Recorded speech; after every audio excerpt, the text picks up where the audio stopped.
Hello, everyone. Good evening. Welcome and thank you for joining us for today's session. My name is Mitali and I'm your host for the day. So today we'll be discussing on the topic, elevating employee experience to drive growth and innovation. So this term employee experience or EX has now become a corporate buzzword, especially during pandemic and now in this post-pandemic times. Employee experience is all encompassing right from the moment a candidate looks at your job postings, to recruitment experience, to onboarding experience, to the moments that matter while working, and finally offboarding experience. Capturing these moments contributes to overall employee engagement, experience, and improves organizational brand value. But exactly how can organizations understand, capture, and measure every employee's journey across all touchpoints? Well, our esteemed speakers will speak more on this topic today. Allow me to introduce and welcome our speakers for today. We have Lauren. Lauren is the Employee Experience Solution Strategist for Qualtrics for Southeast Asia, and Greater China. She is a highly experienced organizational psychologist with more than 13 years of experience in working with C-suite and senior management across industries to enable their human capital strategies. Lauren has deep expertise in the intersection between human capital and technology, with specialty in employee experience, talent management, organizational design, and change management during digital transformation. Lauren holds 2 master's degrees, her first in organizational psychology, and her second was in innovation studies. We then have Mr. Pawan Shetty. Pawan is currently responsible for the mid-market business across India region for Blueprint Technologies. He comes with rich 10+ years of experience in sales and business development and is involved in some of the key customer engagements for Blueprint. Prior to Blueprint, he was with a venture-funded startup in the clean energy and technology space. Our guest speaker for today is Mr. Samir Sharma. Samir is presently the Deputy Director for Human Capital with Myntra Designs Private Limited. In his current portfolio, apart from mainly supporting HR strategy and central strategic projects, he manages charters like employee experience and performance management at Myntra. He was earlier a management consultant with KPMG in their people and change team, helping clients across industries and geographies in their organizational and talent transformation journeys. Samir has a post-graduation from XLRI Jamshedpur in human resource management. He's passionate about building an inclusive, engaged, high-performing culture where people can contribute to the organization's success by realizing their true potential. Before we begin, just a little housekeeping.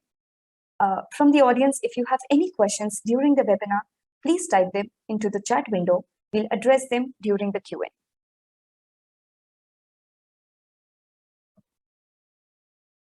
We have Lauren with us. Hi, Mitali. Thanks so much for the introduction.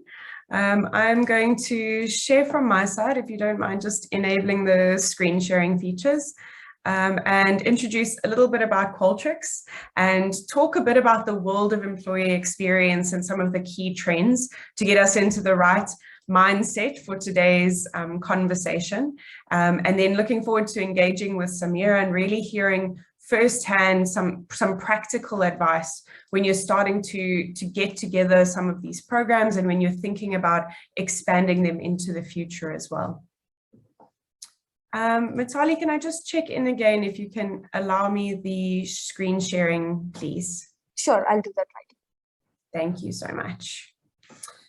So as I was introduced, I'm an organizational psychologist by background, and I work in the world of employee experience.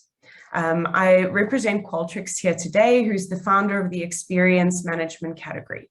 So we work together, we work across customer experience, brand experience, product experience, and employee experience to help organizations be more competitive in this experience economy, where having that connected view of your customer and your employee can be a real differentiator in creating hyper-personalized experiences. Mitali, I'm still not able to share. Okay, I'm really sorry, Lauren. I'm just checking from my backend. Please give me a minute.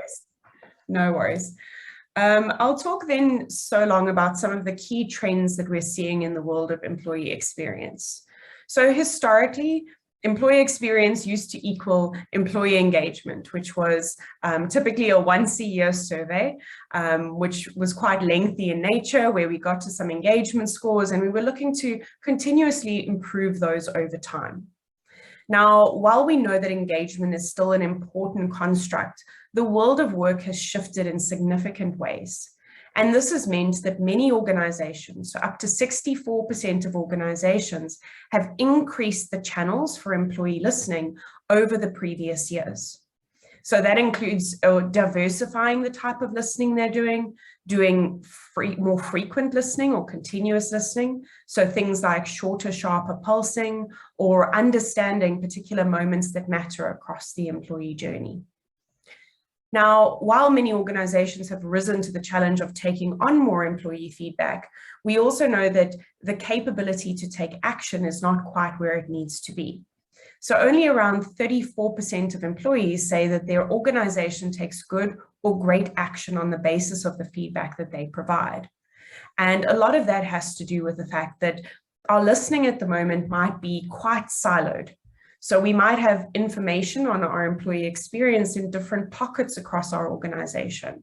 It might take us a lot of manual time and effort in order to analyze those or try and connect those dots, which often means that we are only able to potentially set some of those longer term or longer range actions.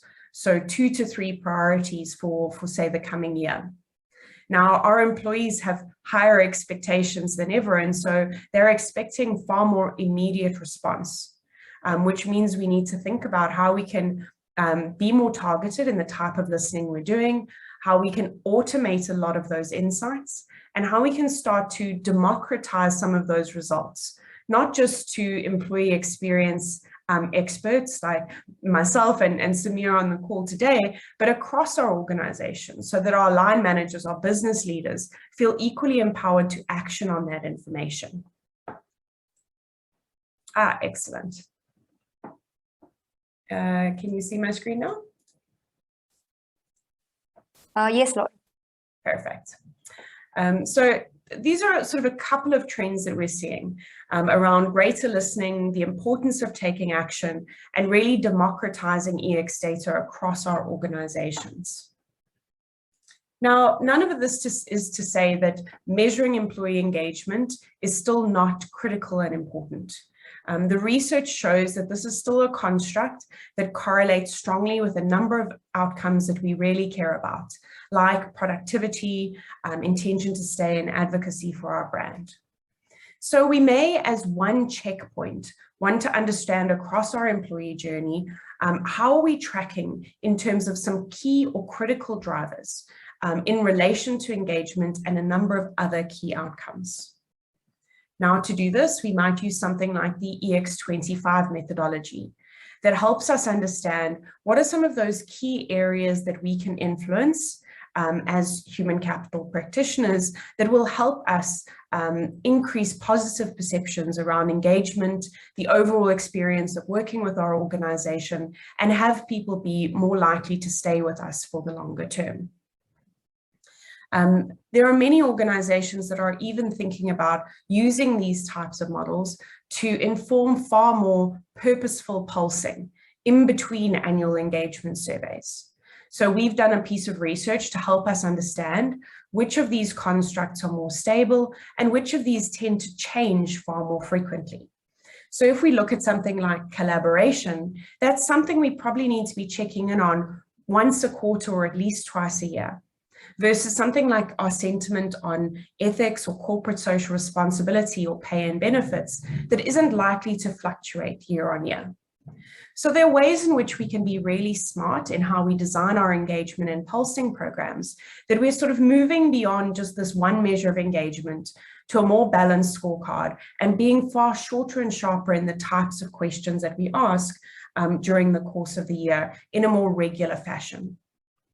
But there's another important part of the picture, and these are some of the daily interactions or those moments that matter across the employee journey that also drive engagement and some of those other critical outcomes that I mentioned a moment ago. So what you can see illustrated here are the types of points at which your typical organization is collecting some form of experience data. So during the candidate experience, we want to understand not just for those candidates that are successful, but also those that are unsuccessful. What kind of impression are they left of our employer brand? When they're onboarding, are they given all of the information that they need? When they return back from parental leave, what is that experience like for them? How are they tracking in terms of their well-being? So there are all of these various elements that help us build up a far more complete and holistic picture of the overall health of our employee experience. But in engaging with customers across South Asia, Southeast Asia, and Greater China, which is the region that I'm currently looking across for Qualtrics, what I often observe is that there's a lot of disconnect. So this listening might be happening, but it's often happening in silos. So for example, there might be one sort of outsourced consulting firm that's running an annual engagement survey. There might be some internal homegrown tools where we're collecting some data around technology experience. There might be a different HRIS where we're collecting a bit of information around onboarding. We might have some divisions that are still using Excel in order to capture some insights around some of the reasons why people are leaving. So that means that it becomes really difficult for us to actually harness the power of some of that experience data. So even though more organizations are getting more data, that's not necessarily translating into more insights, and more importantly, into more actions that they can take that's going to make a difference in the day-to-day lived experience of their employees. Now, why is that? Well, typically it becomes siloed because each area within HR might be responsible for a different aspect. And so there's different decision makers at different points. So there are a few organizations now that are getting to the point of putting in place centers of excellence around employee experience so that we can start to think about how do we centralize our EX strategy? How do we put in place one technology backbone to put this all together? We also want to minimize some of the constraints that we've had of previous platforms that are maybe really resource intensive or sort of lock us in to existing types of models and theories that might change and evolve. So if we think about just how drastically the world of work has changed, with hybrid work becoming far more of a business normal than a business exception, we know that many of us are experimenting when it comes to things like how do we onboard in a remote way of working? How do we performance manage differently for managers that now need to manage a more remote workforce? And so if we're locked into really inflexible platforms when it comes to listening, it doesn't allow us to adapt and experiment to create some breakthrough experiences that are going to differentiate our employer brand. So some of the things that we want to be looking for when we're putting together an EX strategy and thinking about a technology platform that can support that is we want it to be holistic. So we want it to be able to support right from pre-hire through to retire in all of those moments that matter. We want it to be able to be flexible where it provides us best practice, but also gives us the opportunity to do some of the experimentation that is unique to our growing organization and industry. And then finally, we want to make sure that it's efficient and that it can connect all of the various dots. And that's the last thing I'm going to talk about is this connectedness and how we've seen some of our customers drive that next level of employee experience insight by being able to bring all of this together. So some of the types of business questions that you might be asking is, what are some of the experiences that someone has during onboarding that would impact their engagement later on? You might be asking, what can we learn about engagement from those employees that have already left our organizations? Or you might be wanting to bring together sort of multiple insights around things like, for those individuals that are leaving, did it have something to do with burnout or our well-being program or how we treat parents when they return from parental leave?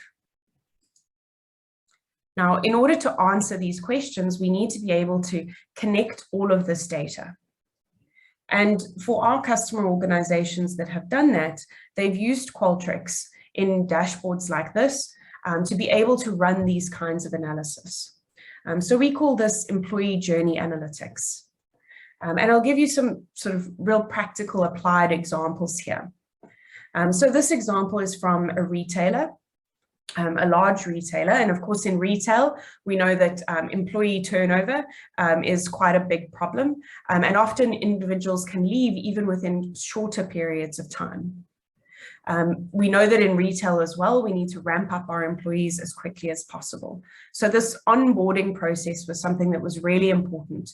And they wanted to be able to target in on what is that specific factor that leads to that any significant drop in job satisfaction within the first month of joining the organization. And they were able to find that ineffective manager communication was a huge contributing factor to this. So if they were able to improve the levels of manager communication with new joiners on day one, they would be able to improve job satisfaction in 4 weeks down the road. We can look at another example here from a large banking client who was looking at onboarding feedback, so feedback from day one, and then correlating that with engagement data further down the line. And you could see that overall, though there are a group of people that were not very satisfied and a group of people that were quite satisfied with their onboarding experience or felt that they had a very positive onboarding experience. And that correlated directly with their employee engagement and their intention to stay. Now, why is this useful? Well, this is useful if you're a CHRO or an HR business partner that is looking to make a business case to invest in a better onboarding process. If you can prove that correlation within your own organizational context, it can help you get the kind of resources that you would need to do the revamps that are going to be important for your new joiners. And then one final example here, where we were looking at some exit data, and we wanted to understand what are potentially some of those early warning signs that we could find all the way back in onboarding that might lead to turnover intentions later down the line. And for this particular client organization that had a very large call center population, the effectiveness of training, particularly in the first 90 days, had a big impact on those employees that left, particularly those employees that left within 6 months. So again, understanding that can help us better focus our efforts when it comes to retention. Now, I think one of the first questions I'm going to be asking Samir is about gaining leadership buy-in and how all of this fits in with the HR strategy. But just to reflect on some of the findings that we have from the research externally. We know that those organizations that offer a superior employee experience are more likely to enjoy better people outcomes. So this includes better retention, higher levels of engagement, promoting the kinds of cultures that they want. So cultures that encourage well-being, that encourage a sense of belonging. We also know that organizations with that higher level of employee experience are likely to attract better talent and ultimately be able to increase their productivity. Now, all of this we've known for some time. I think the more recent and interesting research is also starting to link employee experience to other aspects of our business bottom line. So I think you would have seen legacy studies where organizations with high levels of employee engagement have 3 times higher revenue. Well, there's more to it than just revenue. There's also a much higher likelihood to meet your customer experience goals. And that makes a lot of sense. If you have a group of individuals who don't look like they are having a particularly great time working with that organization, they're not likely to impart that same kind of energy and enthusiasm to your customers and vice versa. We also know that organizations with a better employee experience are far likely to be more innovative. So they really do create that sense of psychological safety and trust.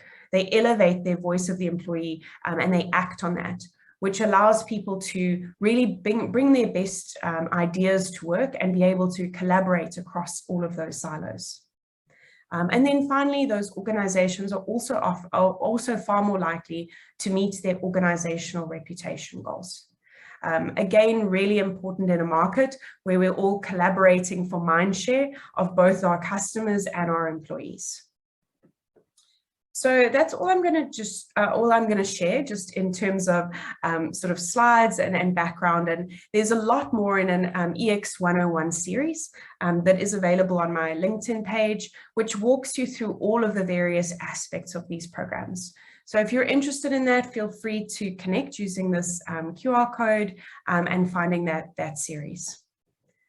I'm going to stop sharing for now so we can get a bit more interactive and I can have a chat with Samir, which I've very much been looking forward to. So Samir, I hope, yes, I can see that you are off mute so long. So Samir and I have had the opportunity to interact as Samir is a great current customer of Qualtrics. And I'd like to just find out a little bit more. I mean, I think we've sort of introduced this concept of employee experience, but how does that fit in with your overall HR strategy? And how are some of the ways in which you got that onto the leadership agenda? Yeah, first of all, thank you so much, Lauren, for having me here. It's a pleasure to be here, to hear your thoughts, to learn from you. So it's a pleasure to be here and actually learn about these academic concepts and things that you are seeing in other organizations that are working well. There are a lot of learnings for me and other members who are attending this webinar. So thank you for putting this together for us. Coming on the question that you asked, that for us in Myntra, when you talk about employee experience fitting in the overall HR strategy, I would like to take a step back and talk about the business strategy angle here, right? So when we talk about business strategy, that is where things start to define themselves and trickle down from there. Right? So as most of us already know that we as an organization are the largest e-commerce store for fashion and lifestyle products in India. We have gained now more customers from cities, tier 1, tier 2 cities, and even beyond, right? Now our customers turn to digital channels to research, to compare and purchase their products.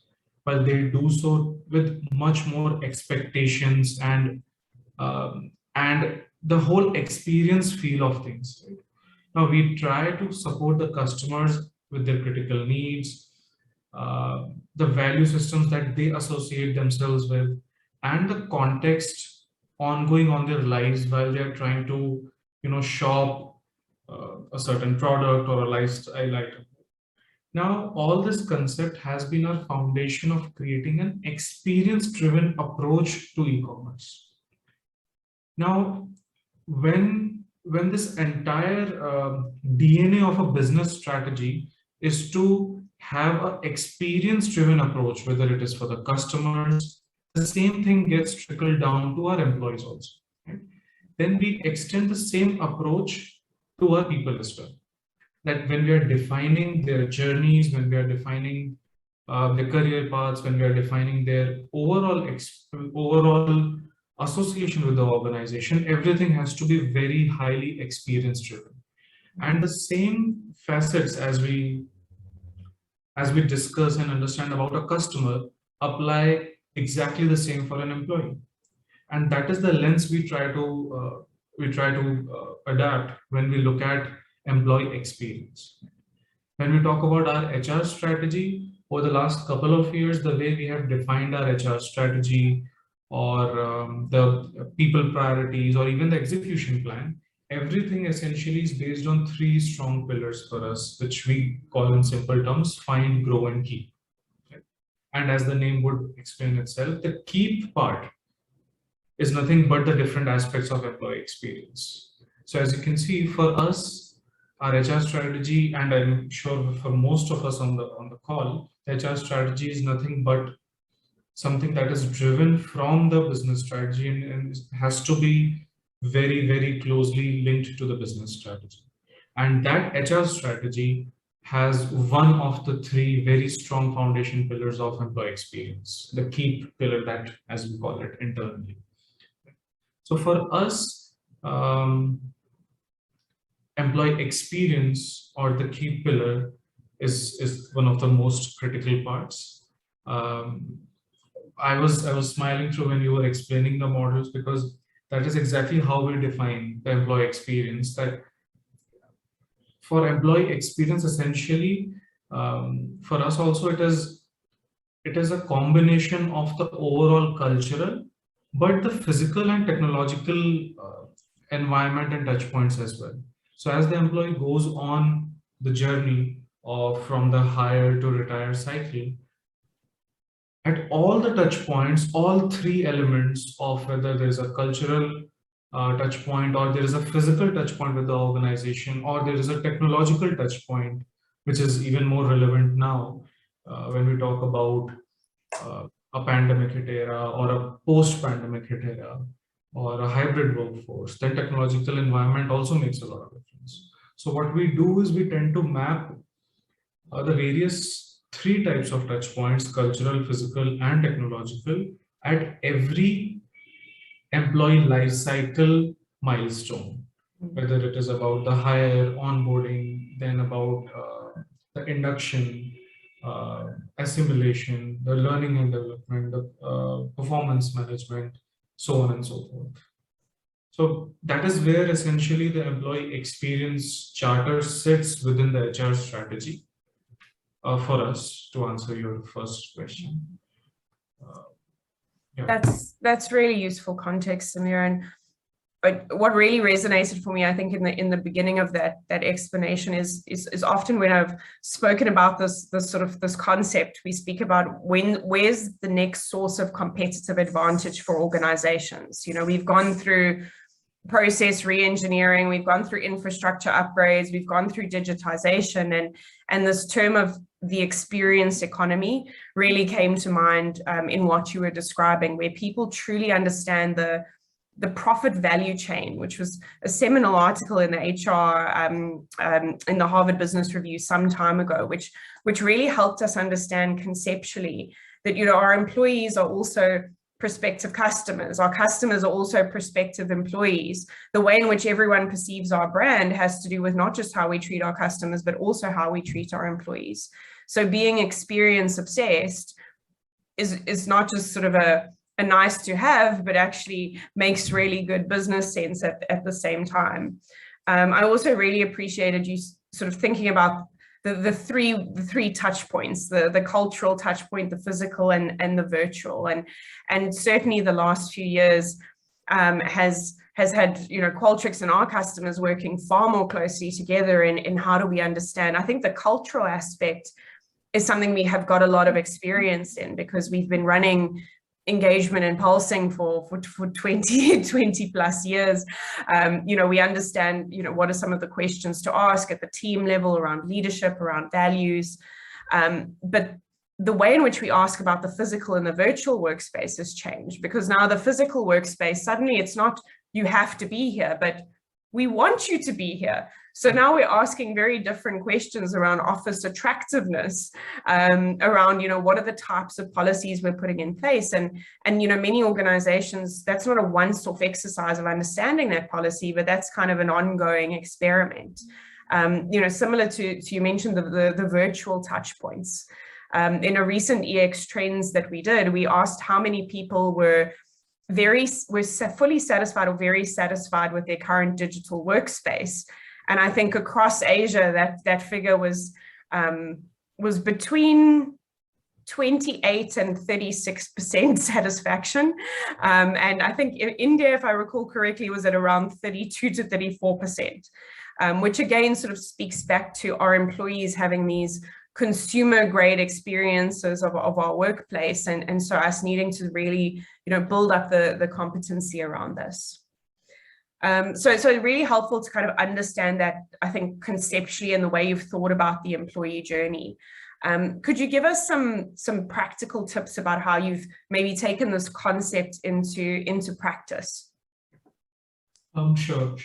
So for us, and I'll speak very strictly about how we have taken the concept of employee experience into practice, and how we have sort of built into built this into the DNA of how we run our whole talent management or people management practice.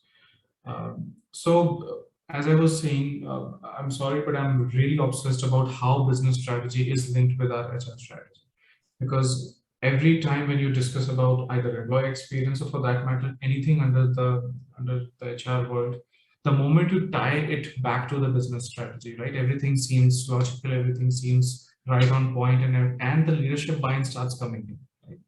So when we talk about leadership buy-in, the moment you tie it that these were my business objectives and the HR strategy and the employee experience is a trickle down effect of that, the leadership buy-in also starts coming in easily. Right? So for us, what we have done is first defining what employee experience means for us, and then essentially also defining how we will continuously measure it. That is step number 2. When we talk about measuring employee experience, the approach that we had taken was not to rely on just one part of it, right?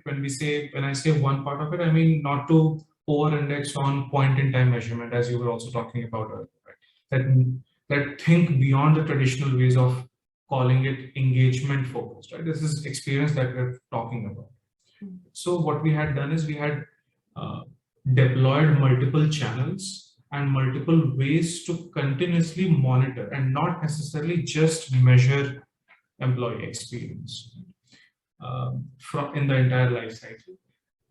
One is we have we have multiple point in time methods, of course, which we use Qualtrics extensively for, whether it is about our biannual employee engagement survey or it is our life cycle touchpoint based surveys, which is dependent on the hiring date or the onboarding date or during the exit period, etc. But over and above that, we also have a regular chatbot method wherein the questions that are being asked to employees are very specific to either the personal life stage they are going through, or it is about their professional life stage, right? And it is a very simple 3 to 4 question chat that we ask, right? And it's not a typical heavy 30-40 question survey which people sort of not like to fill. So so we have that channel, and then an important part here is also not to over rely on just these methods to capture the sentiment, right? While we will have and will continue to have technology and an advanced technology to measure it, really the HR business partnering team and the manager who interact with the certain set of people on a day-to-day basis essentially also can continue to provide those insights, right? And we need to continue to have a framework in which those insights are incorporated along with the data inputs that are coming through either the survey platforms or the chatbots, etc. So that's what we've been doing. So various metrics on various ways on how to measure it. And the next step was to establish the right accountability at the right levels. Right? So once you get a leadership buy-in, then who is responsible for these metrics and the movement in these metrics, right? Is it just the manager? Is it the leadership? Is it the executive leadership? Is it the human resource business partner? Or is it the head of a particular function? So what we have done is we have taken all these metrics and sort of distributed them as per the right role. So for example, when we talk about the biannual surveys, which are more about what essentially you can do over the next 6 months to improve those scores, we would establish the accountability of those metrics with the business leaders to say that these are the scores of your team, right?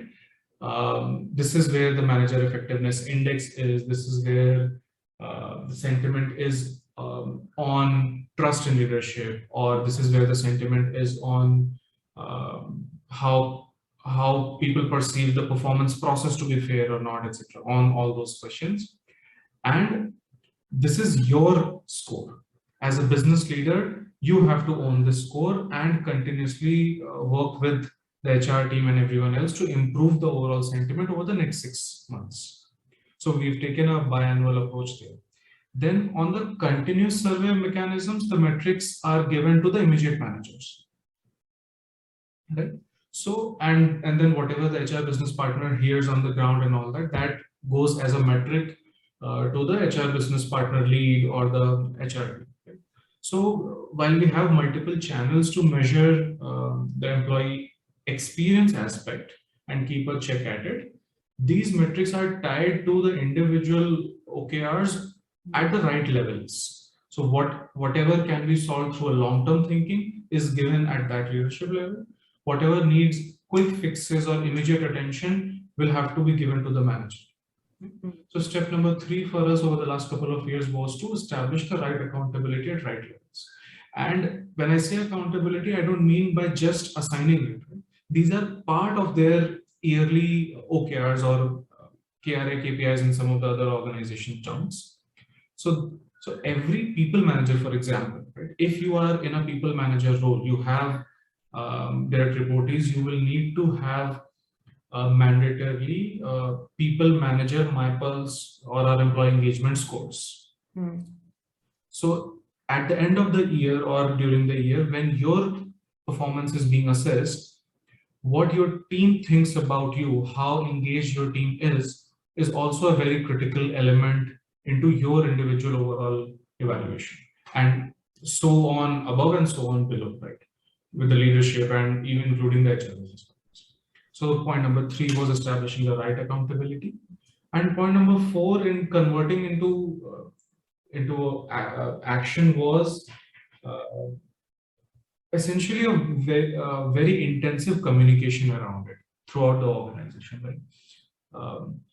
Initially, when we had launched this whole framework and how we want to do that, we were also hesitant in terms of to what level of communication we should do with our employees. Right? Do they need to know the scores? Do they need to know what is their own sentiment as a group on a continuous basis? Where should we place the communication levers at? Right?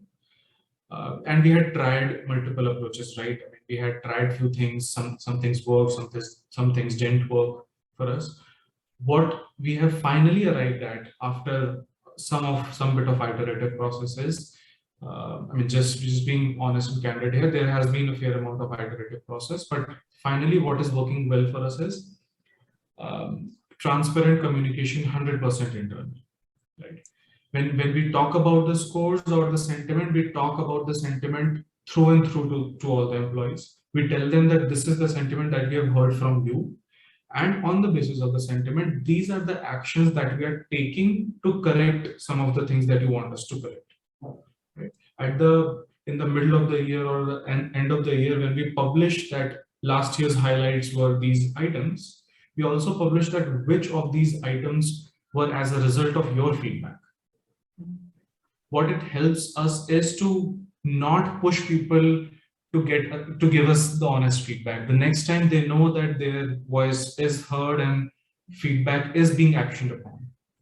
Right? In the initial days, we also had to push through multiple sources for them to give that feedback to us in whatever channel, whether it is the biannual engagement or the touchpoint based service, etc. We had to push because the initial apprehension was, I don't know where this information will go. Will someone act on it? Is it really relevant? All those inhibitions were there. But over a period of time, when you start publishing that you are taking actions, and so an important lesson here is, while it is very important to take actions, it is equally important to communicate that you have taken those actions on the basis of the feedback. So both go hand in hand. So, I mean, it has been a journey and it continues to be a journey, honestly. We haven't reached the ideal end state, of course. We have reached near to perfect state when it comes to the response rates, to sharing the feedback, etc. But we know what we have to work towards in the future. Sorry. Thanks. Yeah, I think that's it's such useful insights, and I'm sort of relating this to a number of different customers that have undertaken the same journey that you've taken. And I'm hearing a couple of elements of success, and I think that the first is really around creating that holistic EX strategy, where it's about, you've got your your biannual pulse, you've got life cycle, you've got some always on channels. So really sort of putting in place the right foundations. And then from there, creating that right level of accountability where the right people have got the right information, but they're also held accountable to that over time through a set of OKRs or a balanced set of metrics that really make sense within their context.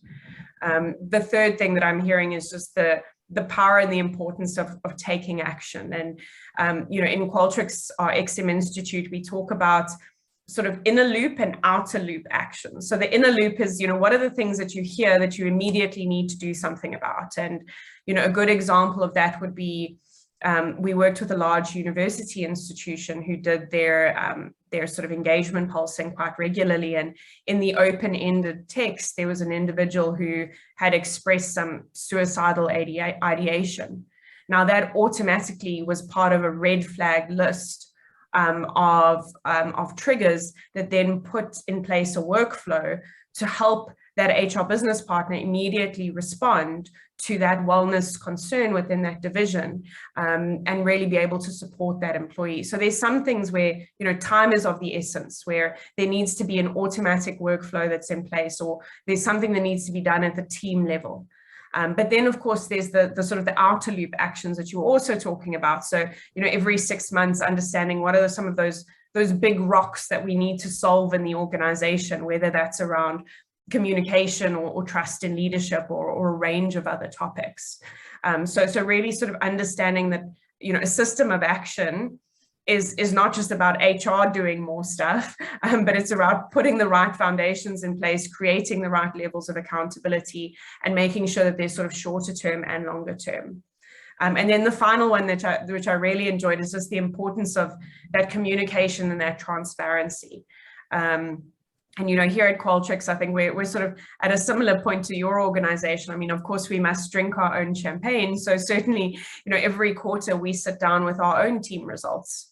And we speak about, you know, what can we do better? What can we do differently? And it isn't just about managers giving us employees the suggestions around what we should do, but it's about us contributing to ideas boards, where we're also saying, okay, these are the themes that we're raised. What is some of the accountability we can also take? What are some of the work streams that we can join? Because everyone's responsibility is around employee experience. If I want to have a sense of belonging, well, I also need to be an inclusive team member. You know, there's two sides of all of this. So really appreciated that. And I think the advice as well around making sure that you're using forums like your town hall and things like that to connect the feedback that people have given with the actions they're seeing in the organization, to make sure that you're getting the kind of quality of feedback and the quantity of feedback that you need to be able to have the insights to take the program to the next level. I think you mentioned around, you know, there is no sort of end state. This is a constantly evolving program. And I know that, you know, there's a couple of things that sort of my customers are thinking about. So some of them are thinking about things like team voice. So how we actually maybe giving some accountability to the managers to start doing some pulsing with their own parameters. I've got customers that are thinking about sort of employee journey analytics, so connecting these dots. I've got some that are thinking about bringing together sort of EX data, employee experience data, with customer experience data, and thinking about, you know, what's that next level of insights that could be driven from that. What do you see as some of the potential next evolutions of the program at Myntra?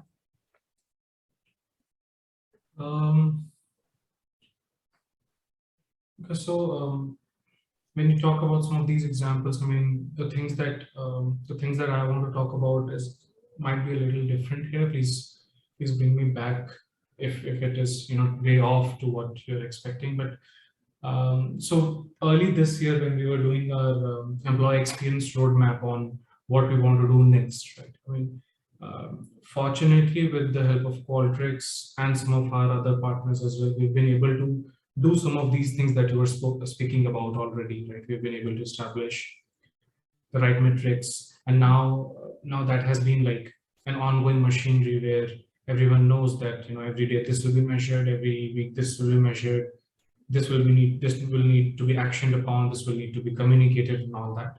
So that somehow over the last couple of years we have put into motion. At a philosophical level on employee experience journey, right? There are two things that Myntra as an organization we want to focus upon. One is to explore the concept of intersections, right? I'll just take a minute to explain that. Now, when we talk about enhancing the employee experience, right? Measuring is one part, and then taking action on it is the most critical part as well. We've been earlier following an approach of, and I'm sure all of us have heard about it, the personas approach, right? That you define 4 or 5 personas, which are essentially defining the larger population of your organization, and then you define how to enhance the employee experience at each life stage for these personas, right? And typically we've been defining personas either on the basis of genders or generations. This is the approach that we were taking earlier, right? Now, what we have realized in the last year especially is the concept of personas has evolved to a great deal, right? Now is the time to focus on intersections.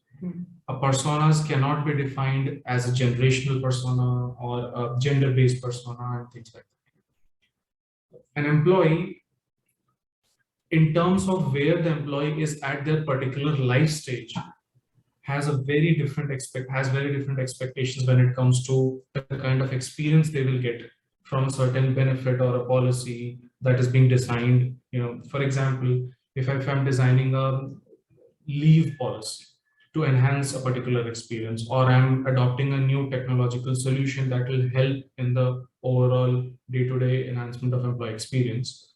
And earlier when I used to do that, my approach was that, hey, this tool will be very attractive to my Gen Z employees, right? Or this tool will be very helpful for my female workers. Now, a Gen Z employee, depending on where they are in their personal life journey, also has different expectations. A working mother or a lady who's been a very recent mother has very different expectations from someone who has been in the organization for some time and was seen a different personal life journey. Same with the fathers, etc. Right? So what we are seeing is that a lot of intersections are breaking our concepts of personas that used to exist. So we want to really focus on this aspect as we continue to define the next stage of employee experience journeys that we want to create for our employees. So far, the only breakthrough that we have got here is to only empower and give more decision-making authority to the employees, giving it back to the employees.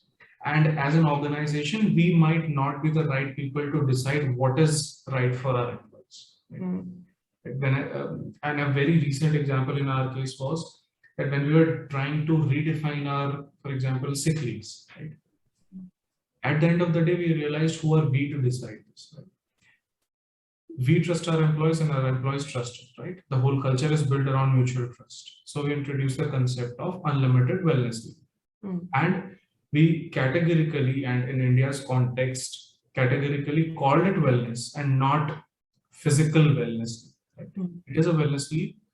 You are our employee. You decide if you think for physical, mental, emotional, financial wellness, right? You need to take some time off. Please take some time off.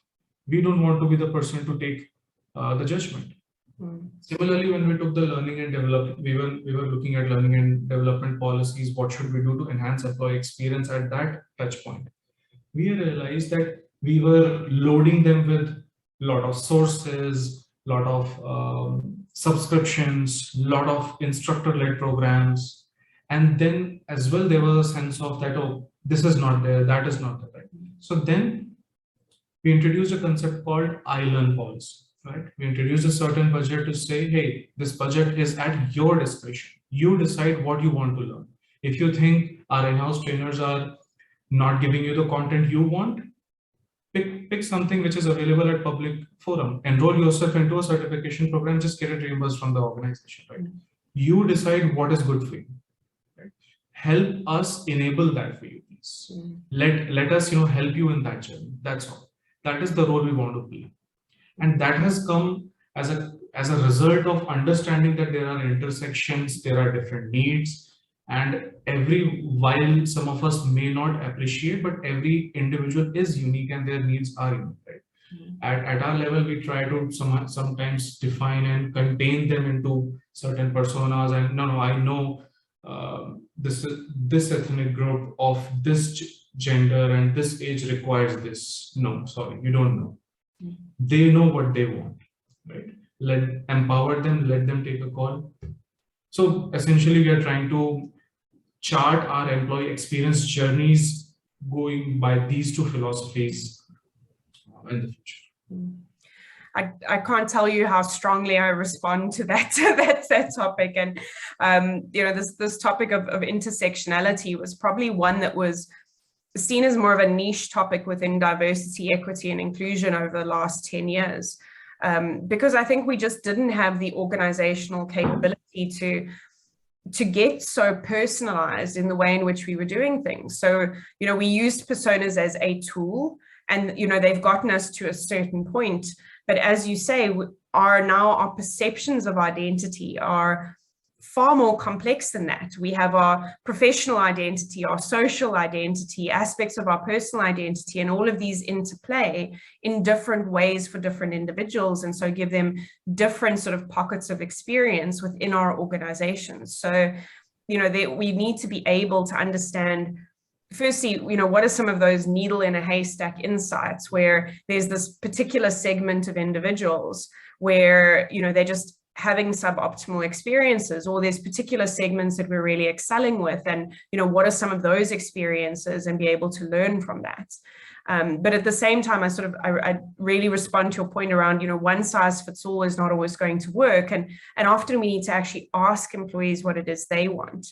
And one of the things we've started to do with a number of our customer organizations is what we call experience optimization. So rather than saying to individuals, what do you want, or what is your level of satisfaction with this, saying, okay, we as an organization also potentially have limited resources. So if we had to offer you, this bundle, A, B, or C, when it comes to benefits and wellness, which one is the one that you would pick, and why? Or if we had to give you this sort of trade-off in terms of working time and salary and incentives, or whatever that sort of set of trade-offs is, we can actually almost statistically try some of those out with our employees themselves and get their feedback. And some of the more innovative organizations, rather than sort of going out there and saying, oh, well, let's get some external benchmark on what our benefits should be, what our salary should be, well, actually, let's say to employees, these are our parameters, and, how would you want the mix to look that's going to work the best for you? So there's so much in what you said that I absolutely resonated with, and I feel like we could probably have an entire next webinar just on intersectionality and on employee choice and all of those types of things. I'm also very mindful I need to give a couple of minutes to Pavan, who's been very patiently waiting in the wings to come in and maybe give us some closing remarks and just talk a little bit about how Blueprint has brought this together for us today. So Pavan, do you want to just close us out for today? Sure, Lauren. Thanks, Samir. Thanks, Lauren. I mean, that's been quite insightful, I would say, to the audience. Pardon me, I have a patchy internet audience. I'm off video. Do bear with us. I don't think that should be an issue. But nonetheless, it's really interesting to understand how Myntra is going above and beyond, right? It's not just using tools to kind of automate HR processes. They're also kind of employing tools to improve the overall experience, right? I mean, that is the level of seriousness organizations have got into. It's just not about automation anymore. It is about improving the experience, thereby, employees feel more wanted. Employees feel they have a place they can kind of voice their opinion. While there are open doors, open windows, but that is easier said than done. Tools like Qualtrics, I think, enable the the overall improvement in the experience the employees kind of go through during their journey, right? So, I mean, it is really insightful, I would say, the discussion that we've had today. In the interest of not taking too much of your time, audience, I just wanted about 2 slides which I wanted to share about who Blueprint is and how we are kind of involved in this entire journey of transformation, be it HR, be it employee overall, right? That's how That's the kind of benefit that the Blueprint brings into the table for organizations like yourselves. So we are an organization who's about 10 years old. We are in the SAP ecosystem. We've been with SAP SuccessFactors for about 8 years and counting now. And we are known for kind of complex implementation deliveries that we've done across the HR ecosystem, right? Be it the recognition from SAP, be it the recognition the customers have given to us, so on and so forth, right? We've also engaged with Qualtrics now to kind of enhance or take that the employee engagement to the next level, right? It's not just SuccessFactors. Now we've kind of bundled in Qualtrics as well, because customers, kind of established customers like yourselves, audience, I think you demand much more than just HR transformation. It is an overall kind of ecosystem transformation which you're looking at, right? Tools are one, employee experience the other. So I think that's what is the crux right now that we're seeing in the market, right? So where we are, we have a kind of potential employee base of about 250 plus. About 90% of these are consultants across these SAP landscape, right? So they bring in their consulting expertise, they improve the IT landscape, the HR tech landscape, so on and so forth, right? We've been receiving recognition from SAP, again, multiple partners across, multiple awards across APJ. We've been winning a certain kind of application development that we've done, which is on the SAP SuccessFactors and Qualtrics together. We've kind of built in certain package offerings that we give to our customers. Thereby, overall, the kind of the experience the customers take away with the engagement is way better than with the other solutions or the other partners. Right? So this is about Blueprint. I will not maybe take a pause here, and then if there are any questions for the audience, do feel free to kind of ask us here. We could kind of take it in before we wind up today's session. Sure. Thank you, Pawan. Thank you, Lauren. Thank you, Samir. That was indeed a power-packed session. The so articulation. I think there was one from Ritika Mitali. I'm guessing that is answered. Any other questions? Please put it in the chat window, please.